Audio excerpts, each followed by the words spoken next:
Hello friends, welcome to my YouTube channel exam tech and railway SSC में आपका स्वागत है।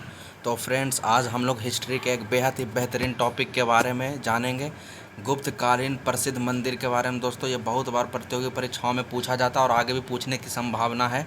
और इसमें और भी टॉपिक को सम्मिलित किया गया है फ्रेंड्स, और भी टॉपिक को इंक्लूड किया गया, तो वो भी टॉपिक को हम लोग कवर करेंगे। लेकिन आज का वीडियो स्टार्ट करने से पहले आप हमारे चैनल को सब्सक्राइब कर दें, लाइक करें, कमेंट करें और अपने दोस्तों को व्हाट्सएप ग्रुप पर शेयर कर दें। और बगल में बेल आइकन का निशान होगा दोस्तों, तो उसे आप प्रेस कर दें ताकि आपको वीडियो का नोटिफिकेशन समय समय पर मिल सके। तो फ्रेंड्स, बढ़ते हैं आगे। गुप्तकालीन प्रसिद्ध मंदिर क्या क्या है, कहाँ है, ठीक है, कौन सा मंदिर किस स्थान पर है, तो वो जानने की कोशिश करेंगे। ठीक है, तो चलिए फ्रेंड्स, बढ़ते हैं आगे। देखिए, ध्यान दीजिए, इसे मैं थोड़ा सा छोटा कर देता हूँ फ्रेंड्स। देखिए, पहला है विष्णु मंदिर। तो विष्णु मंदिर कहाँ है फ्रेंड्स? विष्णु मंदिर आपका है तिगवा, जबलपुर में पड़ता है। जबलपुर कहाँ? मध्य प्रदेश में। तो विष्णु मंदिर कहाँ हो जाएगा? तिगवा। ठीक है, तो याद रखिएगा, विष्णु कहाँ है? तो तिगवा है। ठीक है, तिगवा जगह का नाम है, जबलपुर में है। ठीक है, तो याद रखिएगा। अच्छा, अगर आपको याद रखना कि कैसे मैं इसे याद रखूं, तो बताइए, भगवान विष्णु का नाम है, तो आप ये बताइए कि त्रिदेव, आपने त्रिदेव का नाम सुना होगा ना? तो त्रिदेव में विष्णु भी तो आते हैं। यानी आप यहाँ तिगवा में तीन देखिए, तीन दिखाई दे रहा होगा, ती, है ना? त्रिदेव कितने होते हैं? तो त्रिदेव तीन होते हैं। तब विष्णु भी उनमें से आते हैं। तो याद रखिएगा, उस तरीक़ा से आप इसे कोरिलेट कर सकते हो कि विष्णु मंदिर कहाँ हो जाएगा? तो तिगवा यानी जबलपुर। ठीक है, चलिए नेक्स्ट आगे बढ़ते हैं। आगे क्या है? आगे ध्यान दीजिए। नेक्स्ट है फ्रेंड्स शिव मंदिर। तो शिव मंदिर कहाँ है? भूमरा। ठीक है, भूमरा, नगौदा जिला, मध्य प्रदेश। ठीक है, शिव मंदिर कहाँ है? भूमरा, नगौदा यानी मध्य प्रदेश। ठीक है, तो इसे कैसे याद रखिएगा? तो देखिए, शिव, जो भगवान शिव जो होते हैं, ठीक है, उनका काम क्या है? तो मृत्यु देना, है ना? मृत्यु, है ना? वो मृत्यु के मालिक हैं। तो हाँ, देखिए, भूमरा में भी मरा वर्ड आया है, मरा, मरा यानी मृत्यु। तो उस तरीक़ा से आप इसे कोरिलेट कर सकते हो कि शिव मंदिर कहाँ हो जाएगा? भूमरा, नगौदा यानी मध्य प्रदेश। ठीक है, चलिए फ्रेंड्स, अब आगे बढ़ते हैं। आगे क्या है? ध्यान दीजिए। नेक्स्ट है पार्वती मंदिर। ठीक है, तो पार्वती मंदिर कहाँ है? नैना कुठार। ये नैना कुठार है दोस्तों, कोठार नहीं है, नैना कुठार, मध्य प्रदेश में। ठीक है, तो देखिए, पार्वती, मान लीजिए कि पार्वती किसी लड़की का नाम है या देवी का ही नाम है, आप जो समझ लीजिए। ठीक है, तो इधर भी लड़की का नाम है, नैना भी देखिए किसी लड़की का नाम है। ठीक है, तो आप याद रखने के लिए याद रख सकते हो, या तो फिर आप देवी का नाम भी समझ सकते हो। ठीक है, पार्वती मंदिर, तो पार्वती। ठीक है, तो आप समझ के चलिएगा। ठीक है गर्ल्स, ठीक है, तो नैना भी, तो इस तरीक़ा से आप याद रख सकते हो। ठीक है, चलिए नेक्स्ट आगे बढ़ते हैं। नेक्स्ट है फ्रेंड्स, बहुत ही महत्वपूर्ण है, अब बहुत बार पूछा गया है, दशावतार मंदिर, देवगढ़ में पड़ता है, ललितपुर जिला, उत्तर प्रदेश। ये याद रखिएगा, बहुत बार एग्जाम में पूछा हुआ है कि दशावतार मंदिर कहाँ है? तो देवगढ़ और ललितपुर जिला और उत्तर प्रदेश। ठीक है, ये आपको याद रखना है, ख्याल रखना है। ठीक है, चलिए नेक्स्ट क्या है? शिव मंदिर। एक और शिव मंदिर है दोस्तों, तो इसे याद रखिएगा कि शिव मंदिर कहाँ पड़ता है? खोह, मध्य प्रदेश। ठीक है, एक और शिव मंदिर था, तो वो भूमरा था, लेकिन अगला शिव मंदिर है तो वो कहाँ है? खोह यानी मध्य प्रदेश। तो जैसा ऑप्शन रहेगा तो उस ऑप्शन से अपना छाट लीजिएगा। ठीक है, तो शिव मंदिर खोह। ठीक है, तो इस तरीक़ा से आप याद रखिएगा। चलिए नेक्स्ट आगे बढ़ते हैं। लास्ट है फ्रेंड्स भीतर गांव मंदिर। ठीक है, लक्ष्मण मंदिर। ठीक है, भीतर गांव मंदिर, इतना ध्यान दीजिए यहाँ पर थोड़ा सा, भीतर गांव मंदिर। ठीक है, लक्ष्मण मंदिर, और ये किससे बना है? तो ईंट से बना है, ईंट से। ठीक है, तो ये कहाँ पड़ता है? तो इसे ध्यान दीजिए, ये भीतर गांव एक जगह है दोस्तों, कानपुर में। ठीक है, तो भीतर गांव मंदिर, तो आपका वर्ड सही को रिलेट हो रहा है कि भीतर गांव मंदिर यानी लक्ष्मण मंदिर कहाँ है? तो भीतर गांव, कानपुर, उत्तर प्रदेश। ये नाम से को रिलेशन हो रहा है, तो इसमें कोई दिक्कत वाली बात नहीं है। ठीक है, चलिए नेक्स्ट आगे बढ़ते हैं। देखिए फ्रेंड्स, ये टॉपिक कंप्लीट हो चुका है।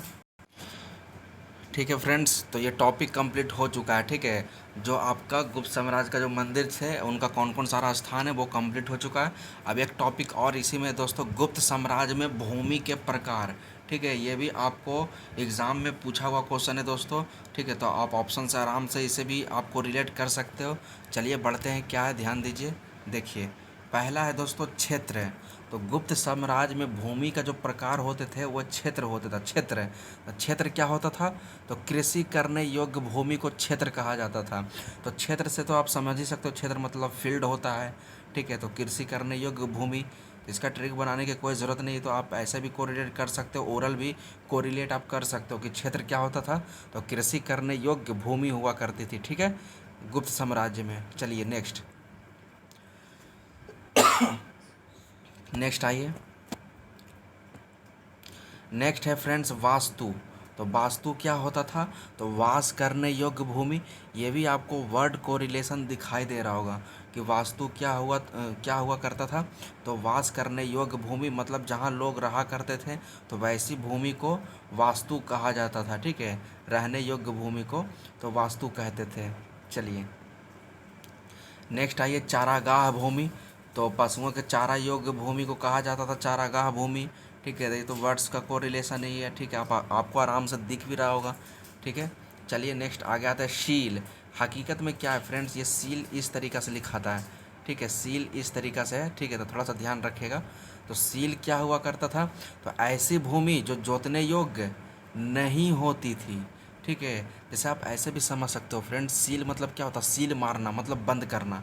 तो उसी तरीक़े से आप याद रख सकते हो कि सील क्या हुआ करता था?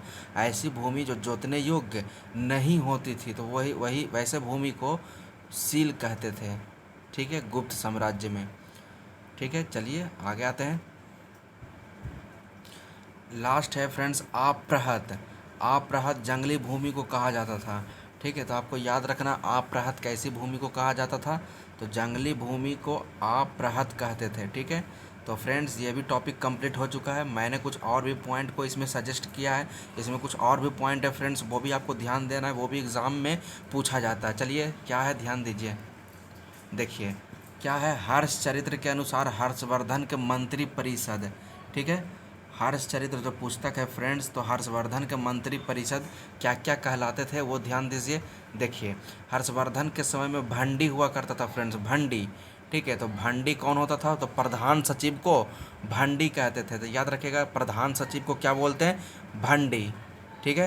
तो कोई दिक्कत वाली बात नहीं फ्रेंड्स, ठीक है। भंडी क्या होता था? प्रधान सचिव को भंडी कहते थे, ठीक है। चलिए नेक्स्ट आगे आते हैं। अगला है फ्रेंड्स सिंहनाद। तो सिंहनाद क्या होता था? प्रधान सेनापति, ठीक है। तो आप सिंह वर्ड को उठा लीजिए, इधर प्रधान सेनापति, ठीक है। तो सेना का जो प्रधान होता है तो वो सेनापति कहलाता है। उसी तरीके से जंगल का जो राजा जो होता है वो कौन होता है? तो सिंह होता है। तो आप याद रख सकते हो कि सिंहनाद क्या होता था? तो प्रधान सेनापति, ठीक है, प्रधान सेनापति होता था, ठीक है। चलिए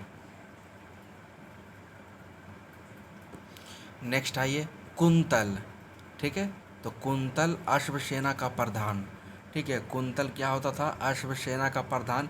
इसे याद रखिएगा फ्रेंड, ज़्यादा नहीं है, 4-5 होगा, ठीक है। तो कुंतल अश्वसेना का प्रधान। चलिए नेक्स्ट आते हैं स्कंद गुप्त। तो स्कंद गुप्त क्या होता था? गज सेना का प्रमुख। गज मतलब हाथी होता है, तो हाथियों की सेना का प्रमुख कौन होता था? स्कंद गुप्त।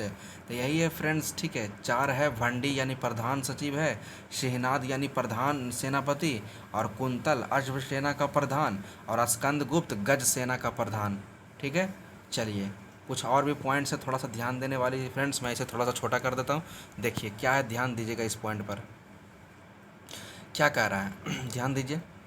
कह रहा है फ्रेंड कि शशांक शैव धर्म का अनुयायी था, इसने बोधि वृक्ष को कटवाया था, जो कि बोध गया में पड़ता है, ठीक है। तो याद रखिएगा कि ये शशांक किस धर्म का अनुयायी था? शैव धर्म का अनुयायी था, और इसने क्या किया था? तो बोधि वृक्ष को कटवाया था। चलिए नेक्स्ट आगे आते हैं। नेक्स्ट है फ्रेंड्स, देखिए ध्यान दीजिए। ह्वेनसांग को यात्रियों का राजकुमार कहा जाता है, नीतियों का पंडित कहा जाता है, और वर्तमान शाकमुनि कहा जाता है। ये क्वेश्चन बहुत बार पूछा गया है फ्रेंड्स, याद रखिएगा। राजकुमार, यात्रियों में राजकुमार, नीतियों का पंडित, और वर्तमान शाकमुनि कहा जाता है किसे? ह्वेनसांग को कहा जाता है। याद रखिएगा, बहुत बार क्वेश्चन पूछा हुआ है। आगे क्या कह रहा है? वह नालंदा विश्वविद्यालय में पढ़ने एवं बौद्ध ग्रंथ संग्रह करने के उद्देश्य से भारत आया था। ये तो आप समझ ही रहे हो, ठीक है, पढ़ने के लिए आया था, और बौद्ध ग्रंथ को कलेक्ट करने के उद्देश्य से वो भारत आया था, ह्वेनसांग। चलिए नेक्स्ट आते हैं। हर्षचरित में प्रांतीय शासक के लिए लोकपाल शब्द आया है। याद रखिएगा, बहुत ही मेन पॉइंट है फ्रेंड्स, लोकपाल। आपसे पूछेगा कि हर्षचरित्र में प्रांतीय शासक के लिए किस शब्द का प्रयोग किया गया है, तो आपको नाम देना है, क्या नाम देना है, लोकपाल नाम देना है। ठीक है, इससे एकदम याद रखेगा। ठीक है, लोकपाल। ठीक है, तो आई होप फ्रेंड्स ये वीडियो आपको पसंद आई होगी, हमारा टॉपिक आज का सेशन आपको पसंद आया है। ठीक है, आगे ख़त्म हो चुका है फ्रेंड्स। ठीक है, तो फ्रेंड्स अगर हमारी वीडियो पसंद आए तो आप हमारे चैनल को सब्सक्राइब करें, लाइक करें, कमेंट करें और अपने दोस्तों के ग्रुप में शेयर कर दें। ठीक है फ्रेंड्स, आपको यहाँ पर जीके जीएस का सारा टॉपिक्स यहाँ पर उपलब्ध मिलेगा फ्रेंड्स। ठीक है, इसके अलावा बायोलॉजी का भी पोर्शंस हमारे चैनल पर उपलब्ध है। ठीक है, मैथ का भी पोर्शन उपलब्ध है। ठीक है, आप जो सब्जेक्ट का चाहिएगा उसका उपलब्ध हो जाएगा। आप सिर्फ कमेंट कर सकते हैं, कमेंट कर दीजिएगा फ्रेंड्स। ठीक है, तो आज का वीडियो हम लोग यहीं तक रहने देते हैं। जय हिंद, वंदे मातरम।